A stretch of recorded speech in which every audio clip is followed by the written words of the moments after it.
The Audacity to Podcast is a proud member of the Noodle Mix Network over at noodle.mx and is sponsored by my company, D. Joseph Design, where I offer to design stuff for you, like a website. I can design cover art for your podcast. I can get you completely set up with a site to start podcasting, all through my company, and I can handle it personally for you. Check out my portfolio at djosephdesign.com or contact me through the normal means that I mentioned throughout the podcast, and we can work something cool out. Welcome to the Audacity to Podcast, episode 8, talking about stats.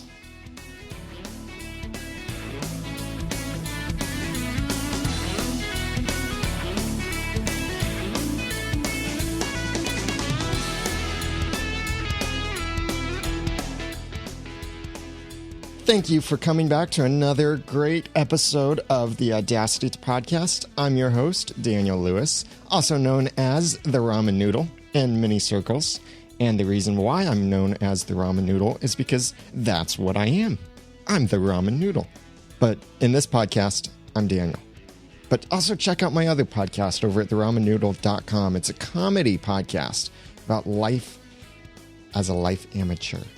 Not as a bachelor anymore. Well, for now, I still am, but won't be soon. Thank you for joining us.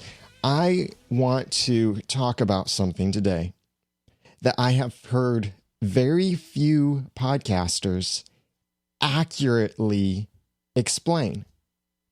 This may be the only true, accurate explanation you will ever hear about stats. Now, stats might seem like something boring. Stats, short for statistics, and it's a measurement of people on your site, listening to your content, subscribing to your podcast. Why are stats important? It's not a numbers thing, and please don't let it turn into a numbers thing of you competing with other podcasters to see who has more subscribers or who has more downloads or anything like that. The only time stats really becomes a numbers issue is if you have a advertiser who is paying you based on how many downloads you get. That should be the only time that stats should matter to you. Any other time, and stats should be kind of an afterthought, but I do suggest that you check them and that you regularly check them, not just check how you're looking now and then maybe someday later check on them again. No, I recommend that you regularly check on them. But before we get into that, let me tell you about my sponsor, GoToMeeting from Citrix. It can be a hassle to host meetings in person, and it's expensive. But you can do so much more and travel so much less with GoToMeeting because it's an award-winning online meeting service brought to you by Citrix. With just one click, you can host sales presentations, training sessions, product demos right from your desk, wherever you are, and people can join the meeting wherever they are. Avoid the hassle of traveling and still exceed your sales goals. Plus, GoToMeeting is just $49 a month for unlimited online meetings. You get voice over IP and phone conferencing included with that. My listeners can try GoToMeeting free for 45 days. For this special offer, you must visit gotomeeting.com/podcast. That's gotomeeting.com/podcast for your free 45-day trial. Now, are you ready to get your hands dirty with stats? Are you ready to be among the few people to hear the truth about stats? There are multiple ways of measuring your audience. Now, you may be a podcaster. That means you have more ways of measuring your audience. If you have a podcast, you better have a website. And your website better have your podcast on it in easy to see form and easy to read. There are a couple podcasts I listen to that their website doesn't actually have the podcast except for a link to iTunes Store. So the podcast isn't really on the website. It's just a site where you can go and just subscribe. You can't get episodes. It's weird. Don't do it that way.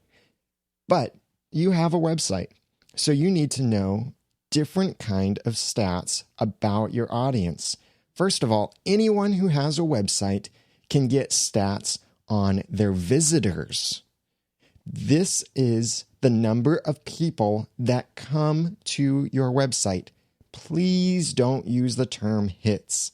The reason we don't use the term hits is because hits are extremely inaccurate.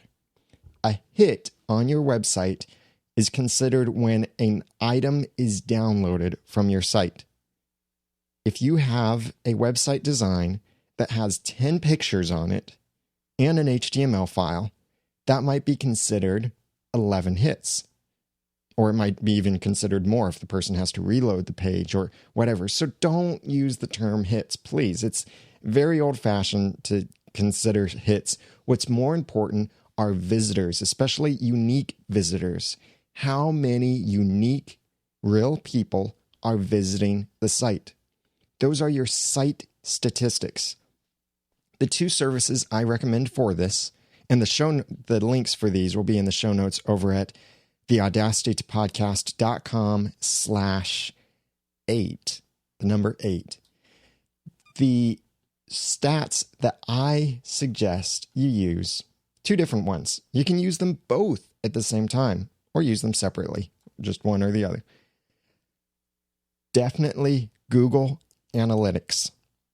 Google Analytics is a whole huge stats package with stuff about it that I don't even understand yet. And it is extremely thorough and it's completely free too. It's by Google. What does Google charge money for? Well, they do charge money for some things, but their analytics package is completely free and it is worth more than free. It's an awesome analytics package and it can let you break down the visitors and find out where people are coming from. It can let you run custom campaigns and discover who's clicking on what links. But that's kind of advanced statistics, and I will get into that in a future episode. So you can use Google Analytics to track your website visitors and website stats. In addition to visitors, by the way, there's also this thing called page views. Page views are how many pages on your site were viewed. So you might have 100 visitors and you have 300 page views. What that tells you, and Google can show this for you, is that the average visitor looked at 3 pages. So your page views tell you how many pages were viewed. Yeah, that's kind of obvious, isn't it? Yeah, it's one of those things that's thankfully named, obviously. So you can use Google Analytics to do that. The other package that I recommend is Woopra. Woopra. That is WOOPRA. This is a fantastic stats package. Not as feature-rich as Google Analytics is. But what I love about Woopra is that it's live. You can see who's on your site right at that moment, and you can see information for that day, whereas Google is delayed by a day. So I can't see today's stats yet. It's delayed by several hours. Essentially, I can't see today's stats. I can see yesterday's stats, and it shows me extremely thorough information on that. But today's stats, I can't see. Especially, I can't see how many people are on my website right now. Woopra can do that. Now, I recommend using both on a site because Google lets you see a whole history of it, shows you lots of information. Woopra lets you see it in real time. Now, that may not concern you too much with your podcast. It's important to know stats, though. Not because of a numbers thing or you trying to figure out how popular you are, but it's a relevance issue. How many people is your content connecting with? if you are on Twitter and you're strongly promoting your podcast and you're asking people, hey, go to my site. I explain how to make ice cream with just water. And you discover that 1 billion people visit your okay, that's unreasonable. You discover that a couple thousand people visit your site during that day that you announced it, and they're all looking at that one article, then you know, wow, this is a popular topic. And that can help you gauge your future content to know that maybe you should talk about other desserts you could make with water, such as pie or popsicles. That one's probably obvious. Or rock candy. That one's obvious too.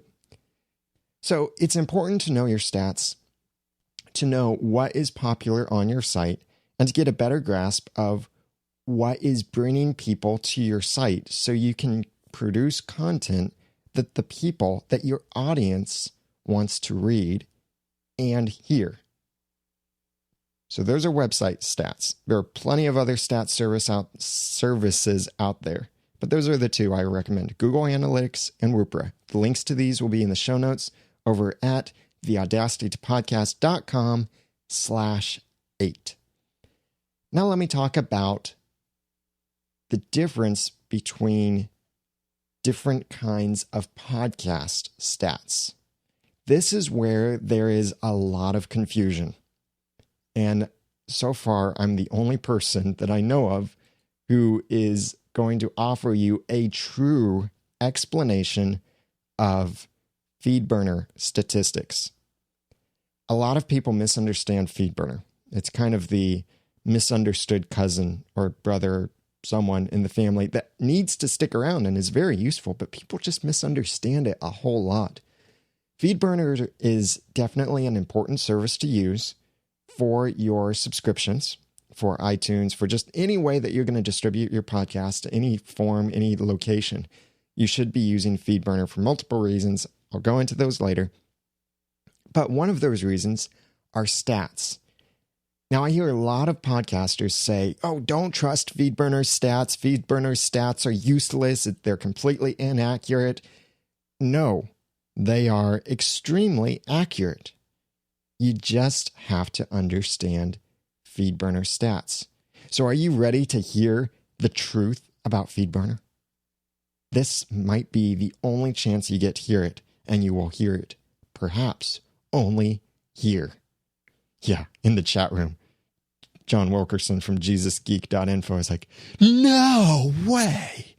Well, I added the way. By the way, we do have a live chat room. Every Wednesday at 8 p.m. Eastern Time is when we record this podcast live. I'm going to tell you about Feedburner. Feedburner is specifically for RSS. It doesn't tell you much information about how many people are visiting your site, but it does kind of tell you. Here's what you have to understand about Feedburner when considering podcast stats. Feedburner tells you how many people are subscribed to your podcast's RSS feed. Now, the RSS feed, RSS stands for really simple syndication. It's the way that podcasters get the content or distribute the content and that listeners get the content. When you click on a podcast in iTunes to subscribe, you are subscribing to the RSS feed. And so that anytime something new is posted, that RSS feed is updated and you automatically download it. So RSS subscribers are people who automatically receive your new content. Feedburner is extremely accurate in reporting this. It's reporting how many people are subscribed to automatically receive your content via RSS. This number changes every day. I see my numbers drop on the weekends, and interestingly, Tuesday is the highest number for me during the week. Why is this? It's very simple.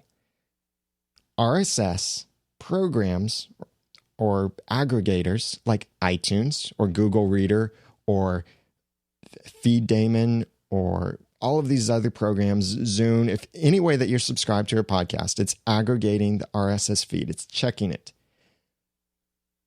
You as a subscriber will only register as a subscriber when your program checks for new content. So if you have iTunes set to check for a new podcast episode only once a week, then it's only on that one day that you will be registered as a subscriber. So when I look at stats on Tuesday, that's the highest number I usually see during the week. I am seeing how many different programs accessed my RSS feed, how many programs checked my website to see if there was something new. Why that's the highest on Tuesdays? I don't know. But it is. So when I check my stats on Wednesday, because Feedburner is 1 day delayed, I always see a more accurate, higher, pleasing number on Tuesdays. So that's how many people checked it on that day. Of course, on the weekend, people are aren't at work, or they're just not checking their RSS feeds. Maybe they're not checking for new podcasts. Maybe they don't even launch iTunes if that's the way that they get podcasts. So they are not registering as being subscribed. They're not checking that feed. So Feedburner doesn't report them as being subscribed. That's why you see a daily fluctuation in your feed between Feedburner. Just for this podcast, I can tell you that I see fluctuations about 20.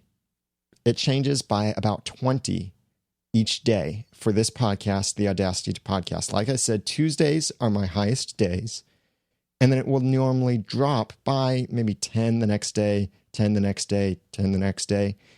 Then at some point at the weekend, it's at its lowest, and then it starts jumping by 20 until it gets to Tuesday, and that's the highest. Why Tuesday?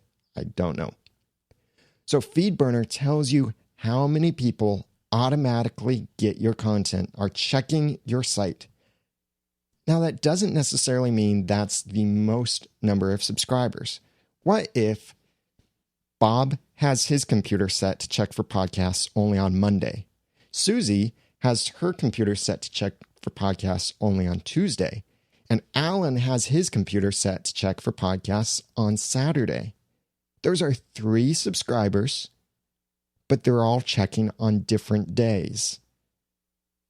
So you can't really get a totally accurate number. You get an average number. Sometimes you can assume some small percentage of inflation on it. Most podcast catchers, programs that download podcasts, will check daily. So the number that you see on Feedburner is usually a fairly accurate number. Feedburner also has this thing called reach. This is where people get easily confused. They think when it says reach, that means how many people downloaded that episode.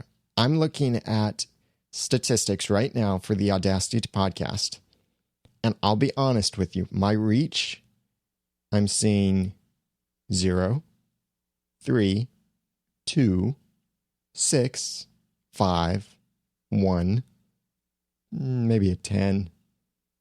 That sounds pretty disappointing.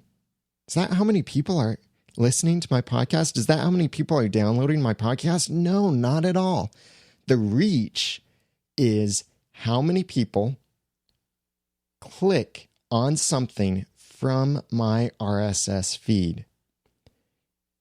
So if you are subscribed to my RSS feed through something like Google Reader, which lets you read the feed instead of just download something, and you see my show notes, and in my show notes, I link to something. If you click that link from an RSS feed, that registers as a reach. If you just click play on the podcast, because of the way RSS works, and I won't explain how that is, but if you click on play on the podcast, that does not register as reach, because that MP3 file is already in the RSS feed. So it's not an external link like you might think. Now, if someone clicks download, then that registers as a reach. So the reach number is helpful to know how many people are clicking on things from your RSS feed. The subscribers number tells you how many people are subscribed to get your content automatically. And they are pretty trustworthy numbers. But is this how many people are listening to your podcast? No. Be encouraged by this. The number of people listening to your podcast is often double or triple the number of your subscribers. How can you find that out? Well, there are a couple ways. See, we've talked about website visitors, and you can see that with Google Analytics or Whoopra. We talked about subscribers. You can see that with Feedburner. But an MP3 file is something different.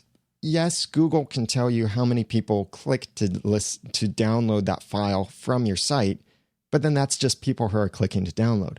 Feedburner can tell you how many people click through the feed, but that's just telling you how many people clicked on that file to download it from the RSS feed, not actually how many times that file was downloaded. To find out how many times a file was downloaded, then you need another stats service. So far, everything I've mentioned is free. Feedburner is free. It's also owned by Google. Google Analytics, Whoopra is free if you have a smaller site. Another 2 services that I recommend. Blueberry is free. They offer a free stats package. I use Blueberry. There is also Libsyn. Libsyn is a media hosting service. That is that they will host your MP3 and your podcast file. So if you are extremely popular, then they can host your files so you don't run out of bandwidth on your own site. That's almost impossible now with everyone claiming unlimited bandwidth. But still, there are other things to consider other than bandwidth. But Libsyn can host that for you and host your files. And they also report some stats, and they have different levels of stats, and they're different packages and premium stats. And also Blueberry offers some premium stats. I use Blueberry because it's free. And at this time, I still have not found the need to use Libsyn to host my files. I will not put files on Libsyn until I have to. To me, it's just an unnecessary expense. I am extremely opinionated on that. I know a lot of other podcasters highly recommend Libsyn, but if you're starting out, you don't need Libsyn. Trust me. That's $5 or $10 a month that you can save. So what are Blueberry stats about? Or the Libsyn download stats? What these services do, Libsyn or Blueberry, they work kind of different, but they achieve the same goal, is they're looking at that actual file, your actual podcast file, and how many times is it being downloaded. Blueberry does it by redirecting people. So instead of just mysite.com/podcast1.mp3, it might be something like blueberry.com/myredirect/mypodcast.com/podcast1.mp3. And it's just an example. So what you get to see in Blueberry or in Libsyn are stats about how many times that episode has been downloaded. You can also see advanced statistics for particular episodes, a single episode, or just your statistics for the entire month. Information that you get to see that is extremely helpful to see and to get an idea of how your podcast is doing. You can see information like how many people are downloading your podcast through iTunes. How many people are clicking play on your website and listening to your website, listening to your podcast just through your website? Or how many people are clicking the little download link and manually downloading the MP3 file or video file or whatever kind of file you have there for your podcast? How many people are manually downloading it? and it combines this together. And that is your actual, more accurate number of how many people are listening to your podcast, or at least downloading. You can't really tell totally how many people listen, because once the file is downloaded, you can't really tell if someone has actually listened to it or not. But you can usually assume if someone downloaded it, they're probably going to listen to it. Even advertisers, they're more concerned with how many times is it downloaded, because they have certain algorithms in mind of if it's downloaded so many times, probably so many people actually listen to it, blah, blah, blah. So I recommend Blueberry for media stats. I can also see information about, like, where are people downloading my podcast from?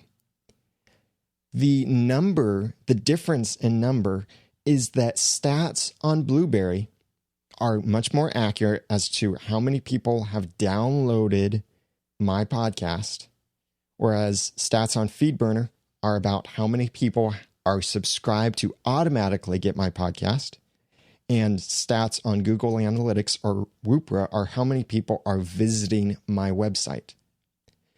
In Blueberry or in Libsyn, you can run thorough checks on each episode. Now, can you do this with your web host or through other means? Yeah, many web hosts offer systems in their control panel where you can see how many times a certain file was downloaded from your site, depending on your web host. But sometimes it's buried, and it's certainly not as thorough as telling you, well, this episode was downloaded so many times by iTunes. This was downloaded so many times by manual plays through the site.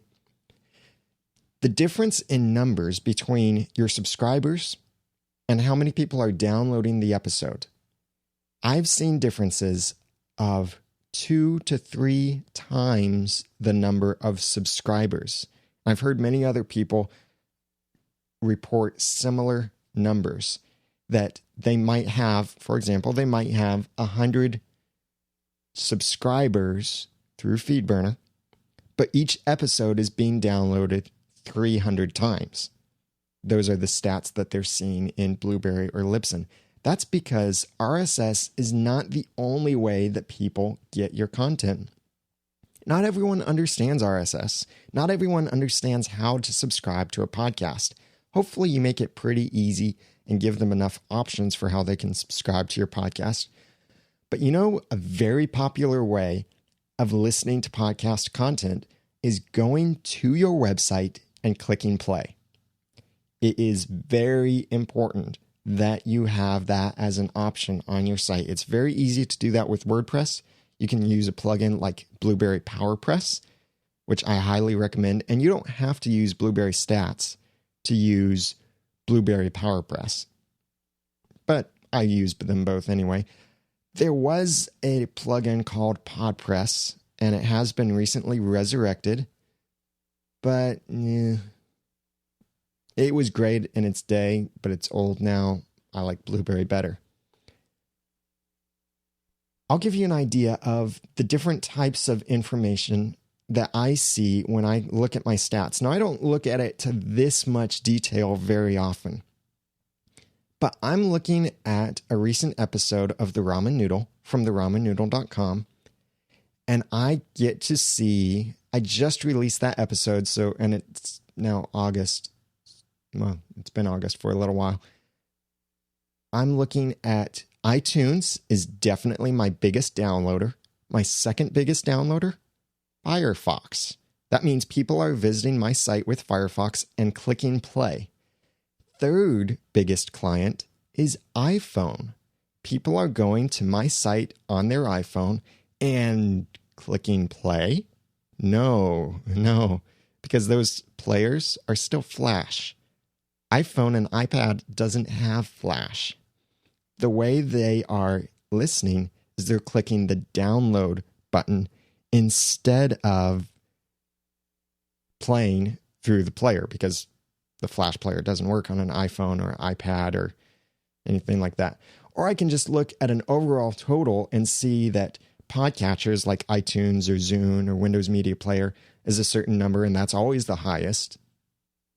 That represents 79% of my downloads for the most recent episode of The Ramen Noodle. 79% are podcatchers.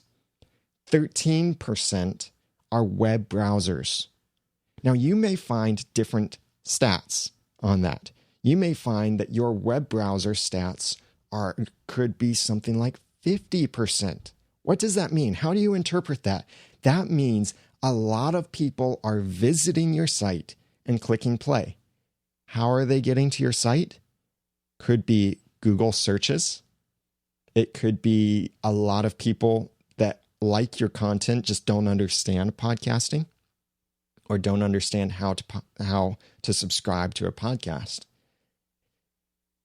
And it's always good to see that number be large because, and this goes back to Google Analytics, you can see how are people getting to your site? How are people finding your site? I've actually had some fun before on my comedy podcast, The Ramen Noodle, and talked about weird ways that people have come to my site and weird search terms by which people arrive at my site. And if you just go to google.com and get this, type in garage door bathroom scale. Garage door bathroom scale. And I am on the first page on Google. When I look at it through my Google, I see 1, 2, 2.5, 3, 4, 5, 6, 7. I'm the 7th result. I get a lot of people visiting the Ramen Noodle by searching for garage door bathroom scale or measuring your garage door, weighing your garage door. Why? Because for that particular Ramen Noodle episode, which was episode 3, if you want to listen to it, quite funny story, I think, back when I used to script my episodes, it's theramennoodle.com/3.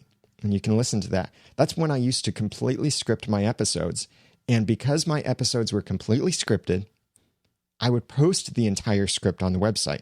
When I did that, that was lots of content for Google to index. And therefore, when people type in certain words that I've mentioned in my podcast, they come to my site.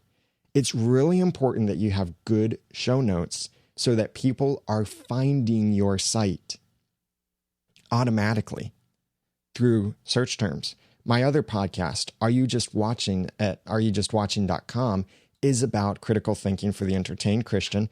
And in it, we talk a lot about movies. And we try to be very timely with certain big new release movies.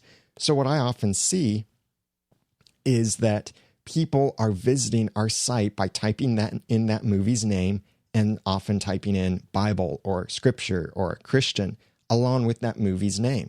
And that's how people are getting to our site because we often use those keywords in just our regular show notes.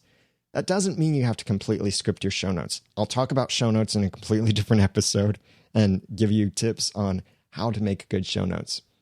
But for now, understand how your stats work. So let's review. Google Analytics, or Rupra, tells you how many people are visiting your website and how many pages on your website they're looking at. It helps you to know what on your website is popular and how engaging is your website.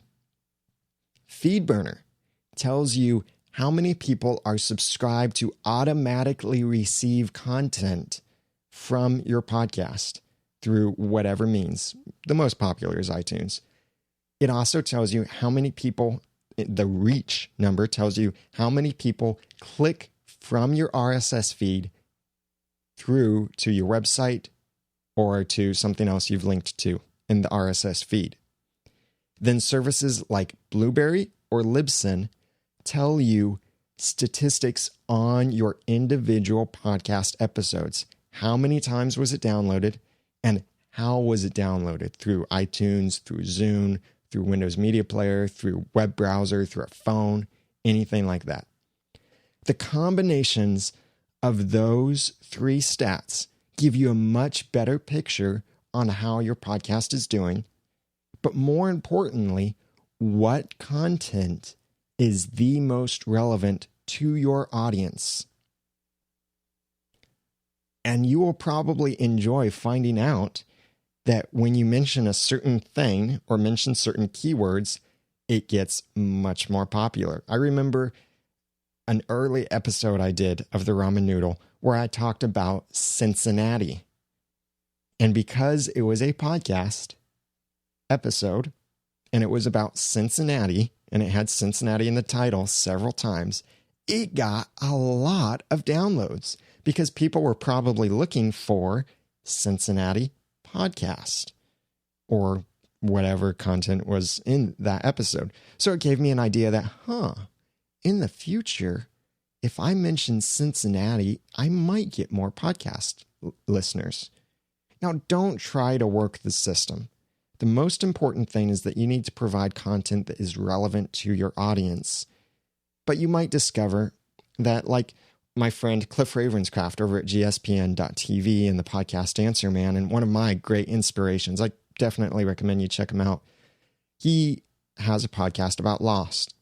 And he started out at this point where he just had a podcast that was about everything. It was generally speaking, but he talked occasionally about Lost.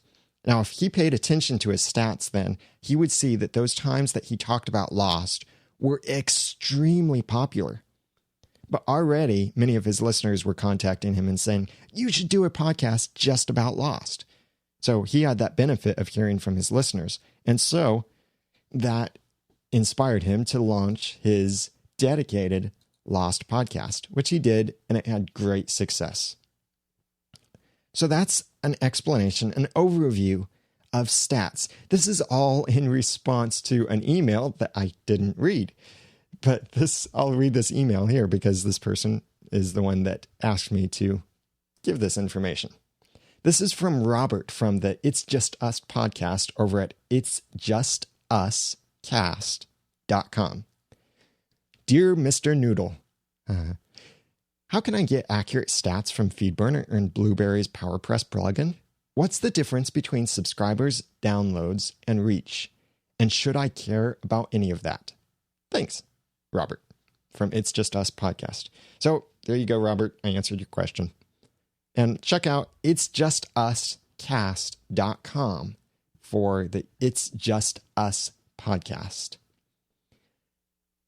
I want to share with you a little bit of news as well, just very briefly. One thing is I've forgotten to mention that I had this awesome honor and opportunity, and it was fun, to be interviewed by Fred Castaneda from the Struggling Entrepreneur podcast. You can go over to strugglingentrepreneur.com, and at the time of this recording, I'm still the most recent podcast, but if I'm not, you can either get to it directly from noodle.mx/SE interview.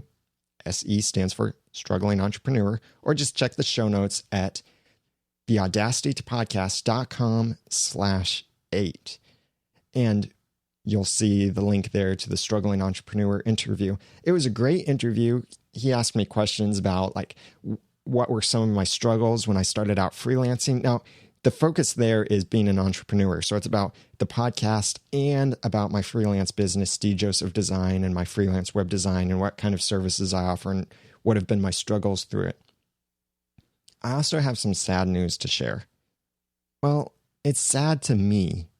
That is that Google announced they are ceasing development on Google Wave and that it will be dead after this year. I'm disappointed in that because I found great value with Google Wave. A lot of people don't understand Google Wave and have given it a really hard rap. For in the chat room, John from Jesus Geek saying yay, doing the Snoopy dance. You could do the Snoopy dance too if you join us live Wednesday evenings at 8 p.m. Eastern time. I used Google Wave a lot for collaborating. In fact, I've just started using it again for collaborating between my co-host for the Ramen Noodle, on episodes. What was great about Wave, especially for collaborating on stuff, is that we could develop a document and converse within that document without messing up the document. Yes, there's Google Docs, and you can collaborate on a document in Google Docs, which is what I'll have to use after Google Wave dies. But the thing that Google Docs didn't have that made it easy is a way to have contextual conversations within a document. What I mean by that is, let's imagine you put your episode, well, I'll tell you, this is what I put into Google Wave recently to share with Jeremy, my co-host from theramenoodle.com, is I put in there our episode timeline for the next several episodes, because I need to plan out the next several episodes since I'm getting married soon and I want to release episodes while I'm away. I'm not going to record them while I'm away. I'm going to pre-record them and release them, have them scheduled out to release while I'm away. So what I've done is I created a wave, put all of the upcoming episodes, the dates, whether it would be live or pre-recorded, in this list, and we've started laying out our story arc and our end date and all of that, and topics for each episode. Now, within each episode, under each episode, he could double click and reply, and we could start a conversation just based on that episode, or maybe just based on a certain point of that episode in our show notes, in what we plan to do, our outline for that upcoming episode. Maybe he thought a certain story would be better for a theme, or maybe he thinks a certain theme would be better for a certain date. We could start a conversation within the document without messing up the document itself. I liked Google Wave, and I use it at work for collaborating with coworkers on certain projects. It's great. I love it. I'm going to be sad that's dying, but I do understand a lot of people don't like it. A lot of people misunderstood it. It is a very ominous thing, so it's easy to misunderstand. But I'm sad that it's dying. But you know it's not dying? This podcast isn't dying. I want you to tell someone about this podcast. I also want you to subscribe to my other podcasts over at noodle.mx. We have The Ramen Noodle, which is a comedy podcast about being a life amateur. It's seasoning packets of comedy to flavor your day. I also want you to subscribe to the podcast Are You Just Watching, which is Christian critical thinking, or critical thinking for the entertained Christian. Please follow me on twitter.com/theramennoodle. Subscribe to the show. We also offer a newsletter, which as of yet hasn't actually sent anything yet, so I can promise you you're not going to get spammed at all. You can find that, all of our podcasts, the blog, the show notes for this episode, everything over at noodle.mx, the Noodle Mix Network. If you have questions, call in 859-353-4332, email feedback@noodle.mx, or leave a comment in the show notes, and the links and everything are over at theaudacitypodcast.com/8. So, now that I've given you some guts and taught you some of the tools, go podcast with passion, organization, and dialogue. Thanks for listening.